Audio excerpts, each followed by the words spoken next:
So HR analytics is really a way for people to use the data that they're gathering within their organization to help shape some of the decisions they're making. You've obviously heard of data-driven decision-making, and this is obviously a critical part of any business. And so HR analytics is trying to use the HR data that you gather to help you to make the right decisions moving forward. But where it has its power is when you start blending bits of data together or blending data from other parts of the business. So looking at whether or not the impact of your high performers is making a change to certain parts of your business by the changes you're seeing in the KPIs that you're measuring in the other part of the business. So HR data is really at the center of that, and it can be really any data that you gather around the HR activities you carry out. HR analytics maturity is really a spectrum. It's talking about how different businesses can focus on data to a much lesser or greater degree to help them to shape the decisions they're making. The lowest level is where people don't really use data at all. They may have no access to the data points in a useful way. Maybe they're carrying out a lot of their activities on Google Docs or spreadsheets, and they can't really collate the data together collectively to make use of that. So that's a lot of businesses will start off at that stage, and then they often mature to a point where they start to use tools to help them to gather the data. They might be using an HCM or an HRIS tool to go through all of their HR processes. The stage beyond that is where you start to really compare and contrast and bring together data from different HR elements. So you might start looking at the feedback you're getting within your organization and comparing different teams to see whether it has an impact on their performance levels or the goals that they achieve. So you start blending in that HR data together in collaborative ways. Starting to also look at things like your DEIB information and start to analyze the different groups you have in the business, whether they're impacting the business in different ways or combining that data together to really bring that to life for you.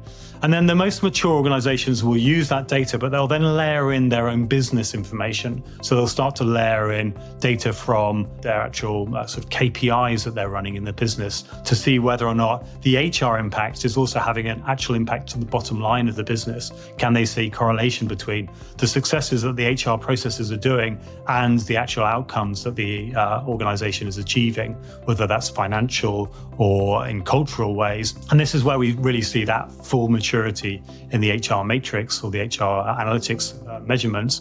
That's really what most organizations should aspire to. As the more data they start to blend in, the more belief people will have in the decisions they're making.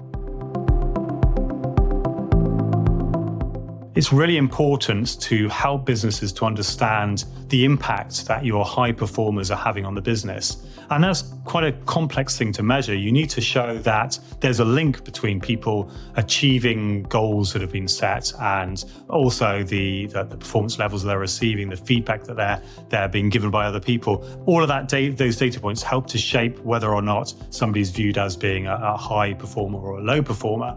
And that data then should be correlated to the business data to help the business understand the impact these high performance people are having. So if you're finding that people are high performers, what can we then correlate and see with the impact they're having on the bottom line of the business, for example? If you can really show those links, it helps the business to understand the changes that HR are making. And it also helps HR to understand the changes they should be making. If you're finding that there are talents that you have within your organization that are high performing that suddenly stop performing, you start to ask the questions of what HR needs to do to help that continuous growth that they have. Are they disengaging with the business because they're not getting the growth opportunities that they need? Are they finding that they're bored in the job that they're doing? These are the kind of things that the analytics will help you to understand and often forecast and protect yourself against. When it comes to HR analytics maturity levels, the key element that many businesses are missing is just a complete lack of knowledge about what they should be measuring. And so one of the biggest challenges is, first of all, deciding what are the questions you should be asking your business to be able to measure that will help you to have an outcome and a change to how the business is working. The key thing is to remember that people have been there before you. You're not the first HR team to be thinking this. So the first thing to do is really to work out who are the experts who can help you with getting the right list of analytics in place. So talking to people who are experts in change management and making use of the transformational data that you can gather in the HR part of your business is really a great way to make sure that you're shortcutting through the whole process of getting a mature HR analytics process in place. And then the other key parts to having a successful HR analytics outcome is gathering data. Gathering data is how you can get the best outcomes from your HR analytics processes. But getting people to give you that data is far harder than you think. If you think of something simple like a feedback process, if you tell somebody that to give you feedback, they have to find a particular web page, they have to log into that web page, they have to then find a particular feedback area on that web page, and then they can actually give it to you. That can put people off doing it in the first place. So you need to make the whole process as streamlined and as easy and in people's flow as work as you can. So the more data you're gathering, the stronger your HR analytics are going to be, the stronger the outcomes you're going to have from any of the reports and activities that you gather. I think the first thing that people can undertake to really help to move their maturity levels when it comes to HR analytics is making sure they've got the appropriate tools. We're all very clever people in the HR world. We all know what we want to do, but without the right tools to support us in that process, you're not going to be able to carry out the power of HR analytics. HR analytics is where you start looking for trends and start looking for data that has an impact on your business. And if you're somebody sitting down looking at spreadsheets, you're not going to be able to do that. So the first thing that I think is really important is making sure you have tools that will give you the power to make the most of any data that you're gathering.